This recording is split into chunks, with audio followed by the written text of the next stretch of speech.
1500 € par mois de plus à la retraite, est-ce que ça te dit? Il te suffit de placer sur ton PEA 70 € par mois pendant toute ta carrière, à peu près 42 ans en ce moment. C'est 70 € par mois que tu vas placer tout au long de ta vie de travailleur. Il te suffit de les mettre sur un ETF MSCI Monde par exemple, qui rapporte en moyenne 10% par an depuis près de 50 ans. En faisant ça, tu auras investi uniquement 35 000 € en 42 ans, soit dit en passant, c'est absolument rien, tu peux investir beaucoup plus que ça si tu te sors un peu les doigts, et tu finiras dans 42 ans, quand tu vas partir à la retraite, avec un capital d'un petit peu plus de 500 000 €. Ça ne laisse pas indifférent. Capital qui va te permettre de retirer 4% par an sans que ce capital baisse en plus, c'est le spécial bonus que je t'ai pas dit au début. Et ces 4%, ça va représenter à peu près 1666 € par mois avant impôt. Le tout sans rien faire de plus que de mettre 70 € par mois dès que tu commences à travailler. Tu vois, c'est hyper simple en fait. Pourquoi personne le fait? Bah tout bêtement parce que c'est long. Quand c'est long, c'est trop long. Et qu'on a tous la flemme, sauf qu'en général, on se réveille à 60 ans en se disant merde, la retraite c'est bientôt,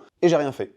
C'est quand même un con quand il pense. Et là, c'est trop tard. Alors que si t'as 20 piges et que t'es en train de m'écouter, tu mets 70 balles tous les mois sur un ETF Monde et t'as une retraite plus que dorée. En guise d'exemple, si tu remplaces 70 € par 300 € pendant toute ta vie de travailleur, tu pars à la retraite avec 7000 balles par mois, en plus de ce que tu touches par la retraite, évidemment. Si tu veux savoir précisément comment faire, commente ETF et je t'envoie un guide gratuit qui t'explique toute la démarche.